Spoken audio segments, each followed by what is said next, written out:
नमस्कार साथियों, स्वागत है आप सभी का आपकी अपनी पाठशाला पर। मैं हूं अंकित अवस्थी। आप हैं मेरे साथ में एक ऐसे पॉलिटिकल घटनाक्रम का जिक्र करने के लिए जो कि भारत में इन दिनों काफी ज्यादा सुर्खी में है। सुर्खी यूं है कि झारखंड के मुख्यमंत्री सोरेन साहब अपने पद से कुछ घंटों के लिए गायब हुए थे। यानी कि जहां उनको तलाश किया जा रहा था वहां नहीं थे, और उसके पीछे का बड़ा कारण था ईडी के द्वारा दिया गया समन। अब ये मामला कितना सच है, कितना झूठ है, क्या इसके पीछे की राजनीति है, सारी बातें आज के सेशन में इस विषय के साथ आपके साथ मैं करने जा रहा हूं। तो चलिए सेशन की शुरुआत करते हैं और बताना शुरू करते हैं कि क्या कुछ हुआ, कैसे हुआ, सारी बातें। तो जैसा कि आप सभी देख रहे हैं, फिलहाल चर्चा झारखंड के मुख्यमंत्री हेमंत सोरेन की है। और हेमंत सोरेन फिलहाल एक लैंड डील केस के अंदर उनको ईडी पूछताछ के लिए बुला रही है। क्या है लैंड डील घोटाला, कौन सी जमीन का घोटाला है, किस घोटाले को लेकर इनको 10 बार ईडी ने समन भेजा है।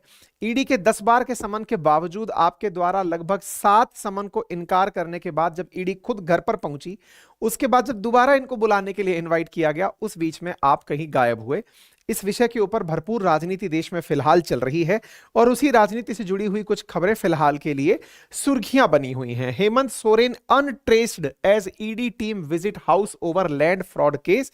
कि हेमंत सोरेन अनट्रेस्ड है, मिल ही नहीं रहे, पता नहीं कहां चले गए हैं। ईडी बोले तो एनफोर्समेंट डायरेक्टरेट, जो कि कार्य करता है इस बात के लिए कि भाई कोई व्यक्ति अगर धन का किसी प्रकार से लॉन्ड्रिंग कर रहा है, मनी लॉन्ड्रिंग कर रहा है, गलत प्रकार से दुरुपयोग कर रहा है, तो ऐसी स्थिति में ईडी उन मामलों की जांच करती है। हेमंत सोरेन की पार्टी झारखंड मुक्ति मोर्चा है, जो कि झारखंड की वर्तमान सत्तारूढ़ पार्टी है। कांग्रेस और आरजेडी के साथ मिलकर के ये सत्ता में है, और झारखंड के अंदर विपक्ष के अंदर मुख्य भूमिका निभा रही है बीजेपी। 2019 से आप लगातार सत्ता में हैं, और इसके बाद में फिलहाल 2024 के फिर से चुनाव होने वाले हैं। खबरें छपी कि हेमंत सोरेन लगभग 30 घंटे के लिए गायब रहे, जब जांच करने के लिए एजेंसीज उन्हें ढूंढने पहुंची। यही कारण है कि कई प्रमुख अखबारों में ये सुर्खियां बने कि why Jharkhand chief minister Hemant Soren arrest in imminent. 36 lakh रुपए इनके हाउसेस से 36 लाख रुपए इनके घर से कैश जब्त किया गया, 2 बीएमडब्ल्यू पकड़ी गई हैं, और इस प्रकार से फिलहाल ईडी इनके यहां पर जो इनका दिल्ली आवास है वहां पर जांच करने के लिए गई हुई है। बाय द वे, आपको याद होगा ईडी का विषय हमने केजरीवाल के मामले में भी डिस्कस किया था। तब यह बताया था कि क्या केजरीवाल गिरफ्तार होंगे, क्योंकि ईडी के द्वारा केजरीवाल को भी कई बार समन करके बुलाया गया था, लेकिन केजरीवाल नहीं गए थे। शिबू सोरेन उनसे भी आगे निकले, हेमंत सोरेन उनसे भी आगे निकले हुए हैं। वो लगभग 10 बार ईडी के द्वारा बुलाए जा चुके हैं। ऐसी स्थिति में केजरीवाल 3 समन ठुकरा चुके हैं, वो 10 समन ठुकरा चुके हैं। तो दोनों अपोजिशन में होते हुए ईडी के जो बुलावा है उसको इग्नोर करके राजनीतिक कारण दे रहे हैं कि राजनीति हो रही है इसलिए हम नहीं जाएंगे। कहा जा रहा है कि ये 29 जनवरी से लापता थे। सत्ता पक्ष के विधायकों के साथ फिलहाल इन्होंने मीटिंग की है, और अपने साथ में अपने पिता शिबू सोरेन से भी मिलने के लिए ये गए हैं। बीजेपी के जो मुख्य नेता हैं बाबूलाल मरांडी, जो कि झारखंड के अंदर हैं, उनके द्वारा कुछ इस प्रकार से एक ट्वीट साझा किया गया है, जिसमें ये लिख रहे हैं कि तलाश है झारखंड के गुमशुदा मुख्यमंत्री की। और इस प्रकार से इन्होंने गुमशुदी की तलाश के लिए एक तस्वीर निकाली, जैसे खोया पाया टाइप से निकालते हैं, कि रंग सांवला, कद 5 फुट 2 इंच, कपड़ा सफेद, शर्ट काला, पैंट और पैर में चप्पल है। परसों रात 2 बजे यानी पिछले 40 घंटे से लापता हैं। आखिरी बार 2 बजे रात में पैदल निकलते सुरक्षा कर्मियों द्वारा देखे गए। जिन महानुभावों को इनकी जानकारी मिले शीघ्र दिए गए पते पर सूचित करें, इनाम 11,000 रुपए। इस प्रकार से बीजेपी के द्वारा इनके भागने पर या इनके गायब होने पर इस प्रकार का इश्तिहार छपवाया गया। इतना ही नहीं, पुलिस में यह रिपोर्ट भी दर्ज कराई गई कि आप अपनी जगह पर नहीं हैं। अगर किसी को भी मिले हमारा मुख्यमंत्री गायब हो गया है, तो किसी को भी मिले तो वो पुलिस को सूचित करे। ठीक है, ये हैं बाबूलाल मरांडी जी, जो कि बीजेपी की तरफ से बीजेपी प्रेसिडेंट हैं झारखंड के अंदर। ये हेमंत सोरेन के बारे में अपनी तरफ से पत्रकारों को जवाब देते हुए दिख रहे हैं। यह मामला निशिकांत दुबे जी ने उठाया था। ये बीजेपी के वो नेता हैं जिन्होंने महुआ मोइत्रा का मामला पब्लिक किया था। इस मामले में है क्या, तो इसको इस तरह से समझ लीजिए कि झारखंड के वर्तमान मुख्यमंत्री जो हेमंत सोरेन हैं, आप शिबू सोरेन के बेटे हैं। शिबू सोरेन झारखंड मुक्ति मोर्चा के प्रमुख नेता हैं, और वो भी मुख्यमंत्री रहे और ये भी मुख्यमंत्री रह चुके हैं। ये 2013 से दिसंबर 2014 के बीच भी मुख्यमंत्री रहे। इसके साथ साथ फिलहाल 2019 से आप मुख्यमंत्री के पद पर हैं। 45 वर्षीय मुख्यमंत्री झारखंड के रांची से बिलोंग करते हैं, और झारखंड के रांची में फिलहाल मतलब इनकी फिलहाल आयु 48 वर्षीय है और ठीक है। और इनका जो राजनीतिक पार्टी है वो झारखंड मुक्ति मोर्चा है। इनकी वाइफ कल्पना सोरेन फिलहाल सुर्खियों में है, और सुर्खियों में होने का बड़ा कारण है कि कहा जा रहा है कि अगर ये पद पर नहीं रहे तो इनके बाद में कल्पना सोरेन जो इनकी वाइफ हैं उन्हें सीएम बनाया जा सकता है। इनके पिता शिबू सोरेन काफी प्रमुख नेता झारखंड मुक्ति मोर्चा के रहे हैं।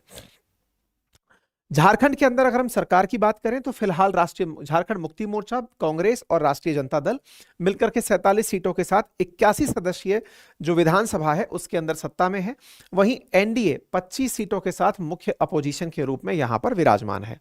2019 के अंदर झारखंड लेजिस्लेटिव असेंबली इलेक्शंस के अंदर यूनाइटेड प्रोग्रेसिव अलायंस यानी यूपीए इसके द्वारा इसकी सरकार का निर्माण किया गया था। झारखंड का जब निर्माण हुआ, झारखंड जब अलग होकर नया राज्य बना, तब से लेकर अब तक किन किन की सरकारें रही तो 2003 तक बाबूलाल मरांडी जो वर्तमान में बीजेपी के प्रेसिडेंट हैं झारखंड के, आप मुख्यमंत्री रहे जो कि बीजेपी से थे। इसके बाद में फिर बीजेपी की सरकार आई, 5 में झामुमो यानी झारखंड मुक्ति मोर्चा, फिर बीजेपी, फिर निर्दलीय झामुमो। इसका मतलब यह हुआ कि यहां पर लंबे समय से बीजेपी और झामुमो प्रमुख राजनीतिक दल रहे हैं। फिलहाल के लिए झारखंड मुक्ति मोर्चा की सरकार आने से पहले रघुवर दास बीजेपी के पूर्णकालिक 5 साल के सीएम यहां पर रह चुके थे। अब आते हैं हेमंत सोरेन के ऊपर। हेमंत सोरेन का मामला क्या है? असल में यह मामला 7.16 एकड़ जमीन के एक प्लॉट के मालिकाना हक से जुड़ा हुआ मामला है। कहा जा रहा है कि यह लगभग 7.5 एकड़ की भूमि भारतीय सेना के पास थी, लेकिन इस जमीन पर स्थानीय लोगों ने गलत डॉक्यूमेंट के जरिए कब्जा करके अन्य लोगों में बेच दिया। जिन लोगों को बेचा गया, इस मामले की जांच के लिए यह मामला रांची नगर निगम के पास पहुंचा, तो निगम ने अवैध खरीद फरोख्त के आरोपों में जिन लोगों के ऊपर केस किए थे उनमें अज्ञात लोगों के ऊपर मुकदमा दर्ज कराया। ये जो 7.5 एकड़ के लगभग की जो जमीन है रांची के अंदर, जो कि सेना की जगह हुआ करती थी, ये इस रांची में काफी प्राइम लोकेशन की जमीन है। और प्राइम लोकेशन की इस जमीन में खरीद फरोख्त के जो नाम निकल कर आए, वो नाम असल मायने में हेमंत सोरेन से जुड़ते चले गए। इसी को आधार बनाते हुए ईडी ने अपनी जांच शुरू की। 14 अप्रैल को ईडी ने पहली बार 7 लोगों को गिरफ्तार किया, जिनमें प्रदीप बागची, अफसर अली, सद्दाम हुसैन के अलावा 4 और लोगों को गिरफ्तार किया गया। करीब 23 दिन बाद रांची के पूर्व उपायुक्त निलंबित अधिकारी आईएएस अधिकारी छवि रंजन को भी गिरफ्तार किया गया। यही वो छवि रंजन है जिन्होंने इस मामले में अपनी तरफ से सबसे ज्यादा संदिग्ध भूमिका निभाई है। छवि से पूछताछ के आधार पर 31 जुलाई को विष्णु अग्रवाल नाम के एक और शख्स को गिरफ्तार किया गया। ये जो विष्णु अग्रवाल नाम का जो व्यक्ति है, ये व्यक्ति लगभग 500 करोड़ रुपए का मालिक है। कहा जा रहा है कि 500 करोड़ रुपए से अधिक की इसकी संपत्ति है। रांची के प्रमुख एक बड़ा मॉल इसी का है और बड़ी संख्या में इसके पास में संपत्ति है, जमीन है। और ये व्यक्ति अपनी जमीनों को सीएम के नाम पर या सीएम के लिए खरीदता करता था। कुछ इस प्रकार के आरोप कनेक्ट होते हुए निकल रहे हैं, क्योंकि जो विष्णु अग्रवाल के पास डॉक्यूमेंट मिले, उन डॉक्यूमेंट में हेमंत सोरेन का नाम लिखा था। यही कारण है कि हेमंत सोरेन के बैंक खाते और चेक से जुड़ी जानकारियां निकाली गई। ईडी ने हेमंत सोरेन से फैसला किया कि इनसे पूछताछ की जाएगी। तब से अब तक लगभग 10 बार इन्हें समन भेजा जा चुका है। ईडी के सामने आप अभी तक पेश नहीं हुए। ऐसी स्थिति में 14 लोगों की अभी तक गिरफ्तारी हो चुकी है। अगर विस्तार पूर्वक बात करें तो यह जानकारी असल मायने में 36 फर्जी डीड और कागजात के जरिए जो सैकड़ों एकड़ जमीन का फर्जी सौदा हुआ, उससे जुड़ी हुई है। डिटेलिंग में जानकारी से पता चला कि यह बैरियातू करके जगह है रांची में, वहां से जुड़ा हुआ मामला है, जिस पर लगभग 82 साल से जो सेना का कब्जा चला आ रहा है। और उस जगह की जमाबंदी को, यानी कि जिसके हक में वो जमीन है, उसको रद्द करके जबरन इसे और जगह बेच दिया गया और इस पर कब्जा प्राइवेट लोगों के द्वारा कर दिया गया। जो लोग अधिकारी से लेके कारोबारी तक इससे कनेक्ट होते गए, ईडी ने उन सबके यहां पर छापेमारी करके उनकी जांच करना शुरू किया है। कहते हैं कि जब मामला आगे बढ़ा तो जांच की जिम्मेदारी रांची के तत्कालीन कमिश्नर नितिन मदन कुलकर्णी को दी गई। कुलकर्णी ने अपनी रिपोर्ट में इस बात का खुलासा किया कि फर्जी नाम और पते के आधार पर सेना की जमीन पर अवैध कब्जा किया गया। अपनी रिपोर्ट में उन्होंने सरकार के डीसी समेत जालसाजी में शामिल सभी अधिकारियों पर कार्रवाई की अनुशंसा की, लेकिन कोई कार्रवाई नहीं हुई। रांची नगर निगम ने इस मामले के अंदर शिकायतें थाने में दर्ज कराई। इसके बाद इस पूरे मामले में ईडी की एंट्री हुई। ईडी नवंबर 2022 से रांची के एक बड़े व्यवसायी और न्यूक्लियस मॉल के मालिक विष्णु अग्रवाल के साथ अमित अग्रवाल के कई ठिकानों पर एक साथ छापेमारी कर चुकी है और कई अहम दस्तावेजों को यहां से हाथ लिया जा चुका है। ठीक है, झारखंड के न्यूक्लियस मॉल का मालिक है ये विष्णु अग्रवाल, जो ईडी के द्वारा गिरफ्तार किया गया। इसी के कनेक्शन हेमंत सोरेन से निकलकर आ रहे थे। ED arrest 7 sent to judicial custody, आप ये देख रहे हैं अप्रैल 2023 की कटिंग है। इसी प्रकार से आप यहां पर देख सकते हैं land scam case, ED red underway against IAS officer Chhavi Ranjan at multiple locations. तो छवि रंजन के खिलाफ और विष्णु अग्रवाल के खिलाफ ईडी ने गिरफ्तारी का प्लान बनाया। छवि रंजन जो कि यहां की कमिश्नर रह चुकी हैं, पूर्व डीसी रह चुकी हैं।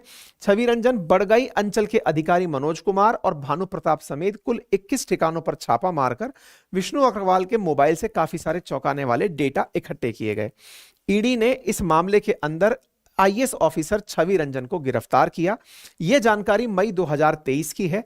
विष्णु अग्रवाल और छवि रंजन के दिए गए बयान के आधार पर ही यह आगे की कार्रवाई फिलहाल के लिए चल रही है। रांची में 500 करोड़ रुपए से ज्यादा की जमीन का मालिक विष्णु अग्रवाल है, जिसके कई मंत्री और विधायकों से संबंध हैं।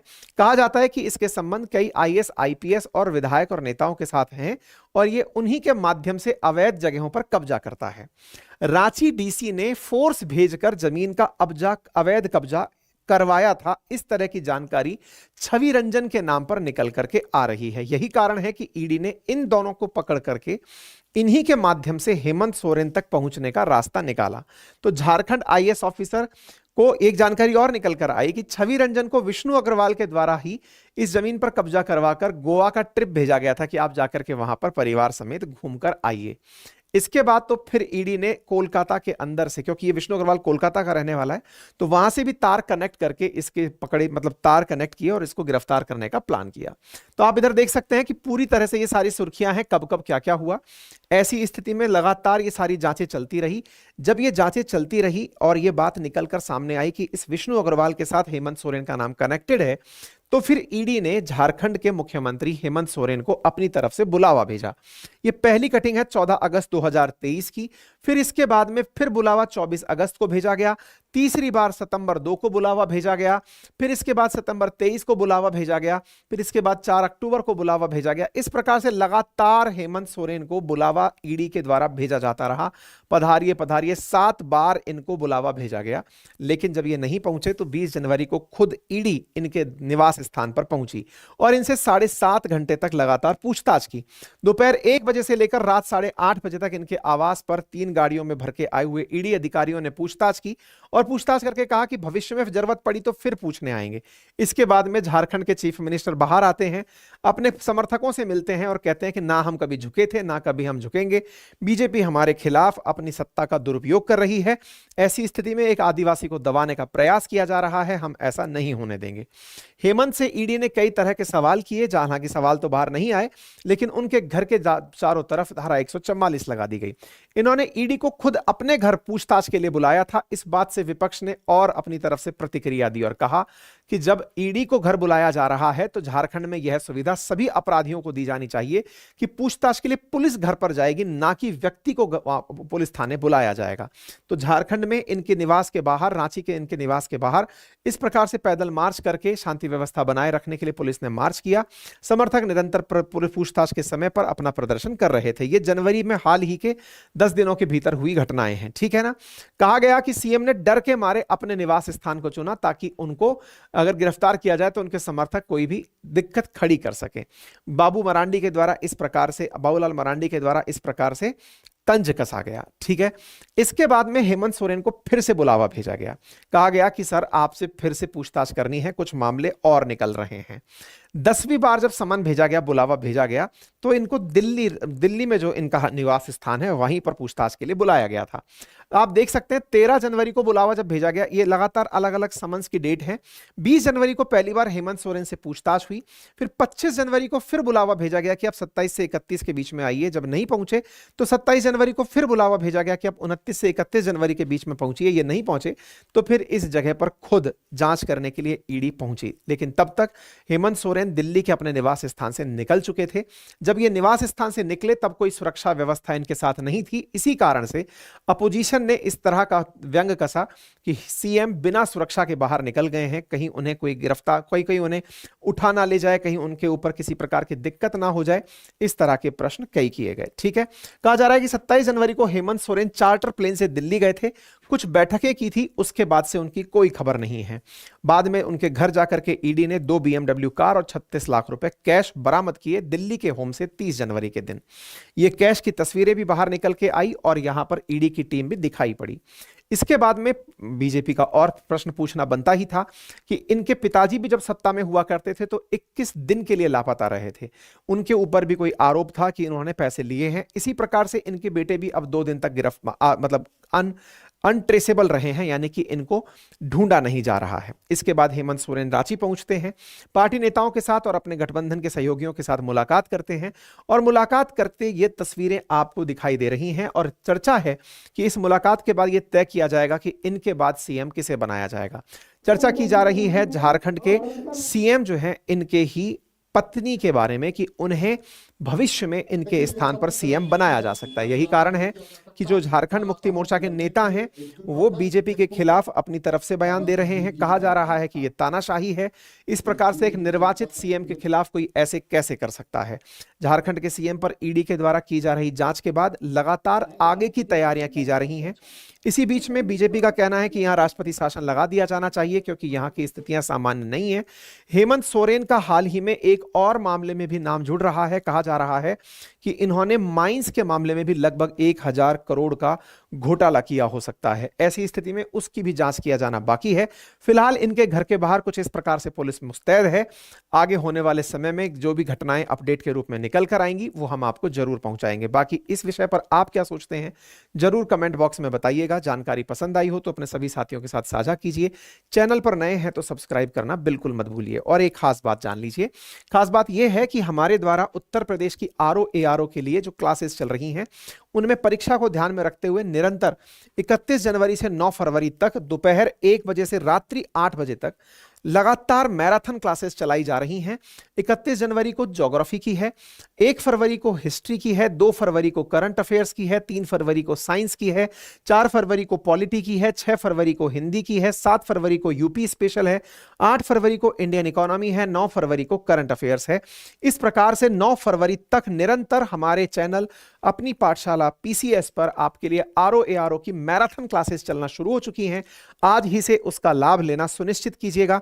क्लासेस अभी शुरू हो चुकी होंगी, आप जाकर के क्लासेस लगातार देख सकते हैं। इतना ही नहीं, यदि आप में से कोई भी साथी हमारे साथ जुड़ करके कंप्लीट फाउंडेशन करना चाहता है तो रुद्र फाउंडेशन बैच में एडमिशन मात्र 3000 में आप लोगों के लिए ओपन है। आप जाकर एडमिशन ले सकते हैं और साथ ही साथ हैंड रिटन नोट्स मेरे अगर आप घर पर मंगाना चाहते हैं तो वो मात्र 1999 में आपके घर पर कुरियर किए जा रहे हैं। आपका समय शुभ हो।